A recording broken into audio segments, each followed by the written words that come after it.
Les actualités politiques, culture, sport, éducation, santé, religion, nouvelles sur Haïti et le reste du monde, tous les jours sur cette plateforme, nous sommes votre choix idéal. J'ai commencé le ministère il y a 35 ans, Dieu m'a mis quelque chose de très fort dans le cœur et j'allais en fait enseigner autre chose ici, mais j'avais vraiment l'impression que Dieu voulait que je t'apprenne ce qu'il m'a dit quand il m'a parlé il y a 35 ans. Il a dit, je vais te dire 3 choses à faire, et si tu les fais, je bénirai ton ministère.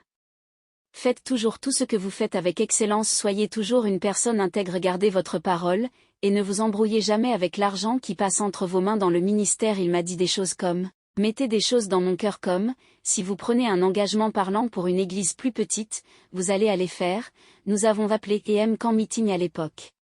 Et vous vous engagez à le faire, et une autre offre, beaucoup plus importante, vous tenez parole devant la première. Et puis, il a dit, et gardez tous les conflits hors de votre vie, hors de votre ministère, et hors de votre mariage. Ne vous mettez pas en chair en colère et prêchez, parce que, vous voyez, seulement là où il y a unité est la bénédiction et onction. Le psaume 133 dit non seulement, il y a bénédiction où il y a unité, mais c'est là que vous allez trouver l'onction. Et donc, ce soir, je vais parler de la première de ces 3 choses, qui est l'excellence, et j'appelle juste ça, choisir d'être excellent, et je dis, choisir, parce que si nous ne choisissons pas d'être excellent, la chair sera toujours médiocre, et médiocre signifie à mi-chemin entre le succès et l'échec, et je dirais que nous vivons dans un monde assez médiocre aujourd'hui, et ça empire tout le temps. Et c'est à nous de décider, ce n'est pas aux incroyants, c'est à nous, les croyants, de fixer une norme à suivre pour les autres. Nous ne devons pas les suivre, nous devons établir une norme pour qu'ils nous suivent, et nous sommes assez nombreux à dire que si tout le monde le fait, vous m'entendez? Nous sommes assez nombreux, je veux dire, nous sommes partout dans le monde.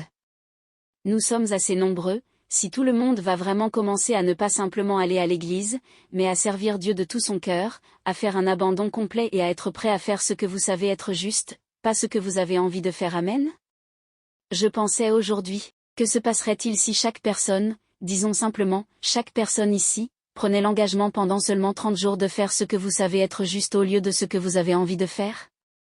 Et je ne parle même pas nécessairement du péché, cela pourrait être un péché, mais je parle juste de faire ce que vous savez être juste. Vous savez, il peut s'agir de petites choses comme, vous savez, emporter des fournitures de bureau à la maison. Allez, combien de trombones et d'élastiques, et de stylos et bloc-notes avez-vous que vous avez pris au bureau?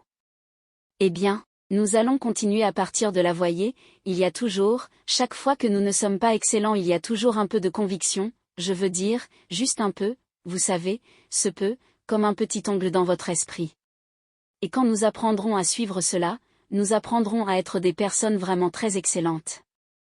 Vous savez, si je vous disais après le service, je vais servir des biscuits aux pépites de chocolat, dans le hall, que j'ai cuisiné, combien d'entre vous s'arrêteraient et en prendraient un parce que vous aimez les biscuits? Combien d'entre vous le feraient juste parce que vous vouliez me voir?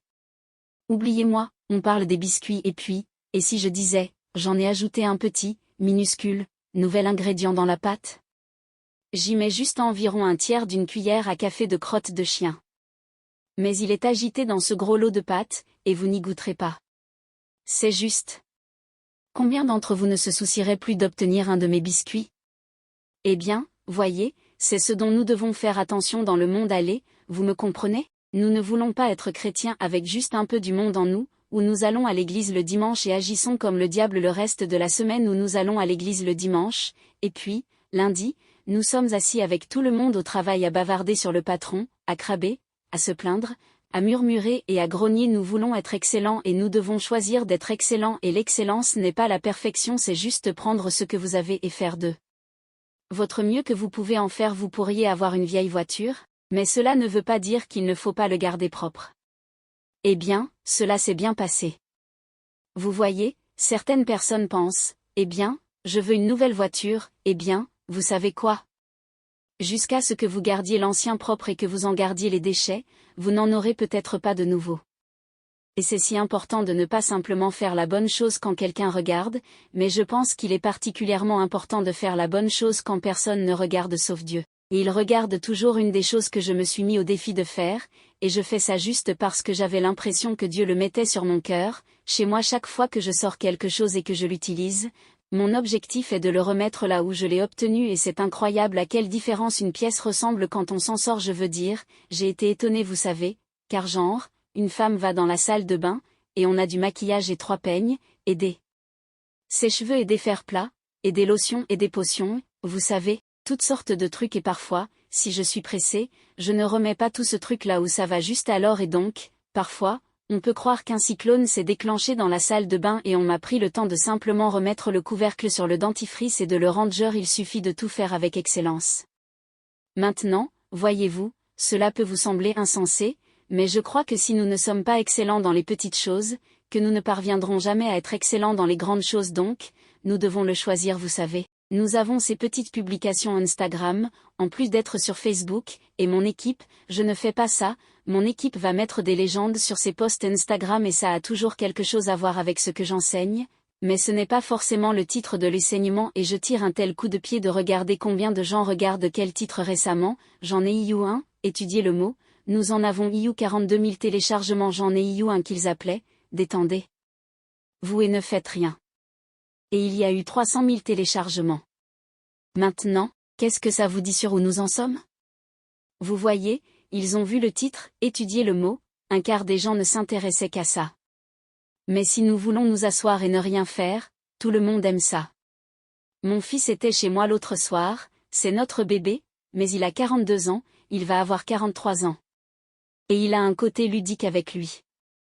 Et il avait cette chanson country, et je pense qu'il faisait une sorte de line dance ou quelque chose comme ça et il a dit, allez, maman, danse avec moi allez, danse avec moi, je ne sais pas s'il pensait que je ne pouvais pas le faire, ou ne le ferais pas, ou quoi, mais je me suis levée et j'ai commencé à essayer de danser avec lui et tu sais, on a mis ton pied droit ici, et ton pied gauche là tu sais, fais ça, et ça est.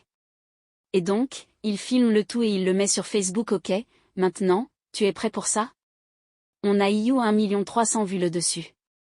C'est en fait drôle, mais ça me rend fou que les gens soient plus intéressés à me voir gaffer, qu'à étudier le mot alors, peut-être. Je me suis trompée de carrière, peut-être que je dois me mettre à danser, je ne sais pas, mais la raison pour laquelle je partage ça avec vous c'est parce que ça vous montre où les gens sont et c'est concernant, c'est en fait effrayant pour moi parfois, pour voir que 300 000 personnes voudraient s'asseoir et ne rien faire, et seulement 42 000 voudraient étudier la parole. La Bible dit dans 2 Corinthiens 5, 20 que « Nous sommes des ambassadeurs pour Christ », et un ambassadeur est un représentant d'un autre pays, ou d'un autre royaume, ou d'une autre personne et j'aime la traduction amplifiée de 2 Corinthiens 5, 20, parce qu'elle dit « Nous sommes les représentants personnels du Christ », maintenant, comprenez simplement, nous sommes ses représentants personnels, et il lance son appel, au monde, à travers nous.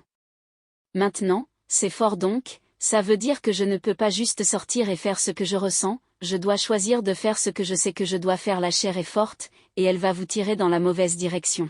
La Bible dit chez les Galates que l'esprit fait la guerre contre la chair et la chair fait la guerre à l'esprit, qu'ils sont continuellement antagonistes les uns envers les autres ainsi, le diable travaillera toujours à travers notre chair, qui est votre corps et la partie de votre âme qui n'a pas été crucifiée et qui appartient au Christ et notre esprit est la partie la plus profonde de nous où vit le Christ.